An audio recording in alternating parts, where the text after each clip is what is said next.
Ever had a day where everything just clicked? Where you moved like water, where time didn't exist, where your thoughts and every move felt right? That's flow. And if you've ever been there, you know it feels like magic. It feels effortless, like everything is synchronized, right? However, a lot of people have the wrong belief or concept of flow state or don't realize that flow isn't luck. It's not random. It's not reserved for like special people. It's a skill and you can develop it and practice it. And once you know how to trigger it, you can walk into it anytime. Like flow will change the way you work, the way you create, the way you live. And today I'm going to show you exactly how you can get there.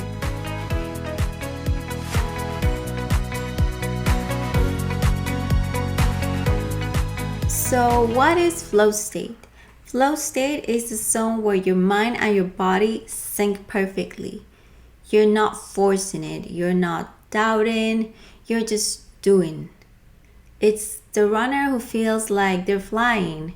It's the artist who forgets to eat because the painting won't let them go, right? It's the writer who looks up and realizes the sun has set. So it's not just a vibe, it's biology. When you're in flow, your brain releases dopamine, norepinephrine, and endorphin. And that's like a chemical cocktail that will just make you feel alive and totally in that zone, right? Unstoppable, limitless, like just effortlessly synchronized with whatever task you're doing. So why flow matters so much? Yeah, it matters because like we have to start with the problem is that most people live in distraction, right? So that's a basic problem. Like we open our eyes and probably the first thing we see is a phone, or we probably open the phone before we open our eyes, right? When we wake up in the morning and we start like multitasking all day, and then we feel exhausted. And then they wonder like, why do we feel burned out, right? So why flow matters? We gotta start with the problem, which is that most people live in distraction. They open their phone before they open their eyes, right, in the morning. Like they multitask themselves into exhaustion because you're thinking and doing several things at the same time, and that really burns you out. And then they wonder why do they feel like that and why they didn't move forward instead of like they did so many things throughout the day, but it feels like they were stuck. And then flow is the opposite. Like when you're in that flow state, you get more things done in 2 hours than most people do all day. Like your ideas, they connect faster, your confidence grows because you trust yourself. You trust your actions, and your anxiety decreases and it fades. You are too present to worry about all the things that are happening at that moment. So if you want to achieve that, you have to build the conditions for it. It's not easy, but it's doable. Like you just have to practice it. So flow, as I said, is not magic, it's trigger, and there are different triggers you can use to help you get to that state. So I'm going to present 5 triggers today that you can apply. So trigger number 1 is have a clear goal. I mentioned this in a previous video about procrastination. Don't just say, I'm going to work. That's too generic, like it's vague. Your brain doesn't really understand work, but work in what, right? Say, I'm going to write 500 words. I'm going to finish this assignment. I'm going to read 10 to 20 pages. So your brain knows where to aim. It will help you take action like right away without wondering what should you work on or where should you start, and then you get distracted with all the things and then you end up doing something else, right? Trigger number 2 is challenge, skill, and balance. If the task is too easy, you get bored. If the task is too hard, you can get anxious and feel overwhelmed and might not even start doing it. So it is very important to find the edge where you are stretched, where you feel challenged, but still believe you can do it. This will not make you start like this will not only make you start, but it will also prove you that you're totally capable of doing it, and it will motivate you to keep going on.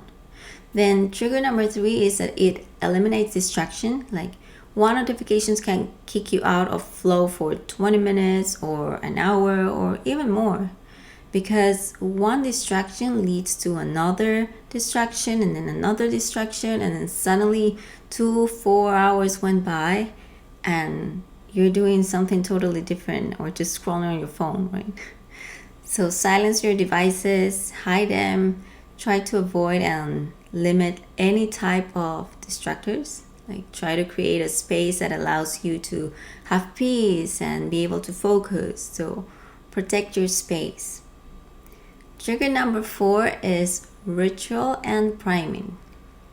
Your brain loves cues, like make tea or your coffee, mushroom coffee, whatever you drink, water, light a candle, play your start song, and soon your ritual will feel like flipping the focus switch.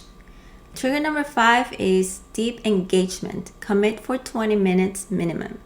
Give flow the runway it needs to take off.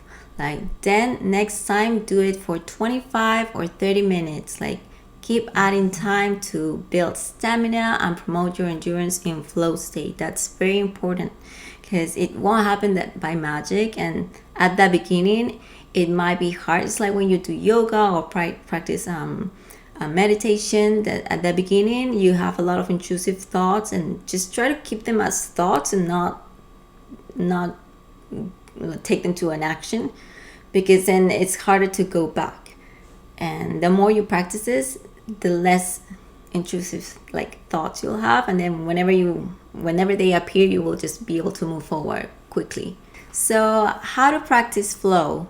You can train flow, like schedule a daily flow block to your peak energy time. Design your environment so focus is the default. Even if you're at work, I think you can do it. Like warm up your brain before diving in and take 10-minute breaks every 60 to 90 minutes of work to recharge. I think you can apply it if you're working, and actually it's a good practice, and you will be able to notice the results, right? So stop waiting to feel ready, I have to feel ready, because that feeling might take too long to come, right? And on the other hand, action creates the state, like the flow state. So the more you practice it, the faster you drop in, the longer you can stay in it also, right? So just take action and start practicing, build it up little by little, and you'll see the results. Some common mistakes of what kills flow is multitasking, starting in chaos, skipping the warm-up, waiting for motivation, because those moments might not come right away if you don't work towards them. So stop doing these, and flow will find you faster. If you're waiting to be motivated, just start, because that's how you motivate yourself. If everything is chaotic, just put everything in order before you start. Otherwise, there are too many distractors around you. This is also similar to what leads us to procrastination. So what are the common mistakes that kills flow? Mistakes like multitasking, because it distracts your attention, right? The same if you start in a chaotic environment, or skipping the warm-up, waiting for motivation or the right moment to feel ready, right? So stop doing that, and flow will find you faster, I promise. So flow isn't just about doing more, it's about being more.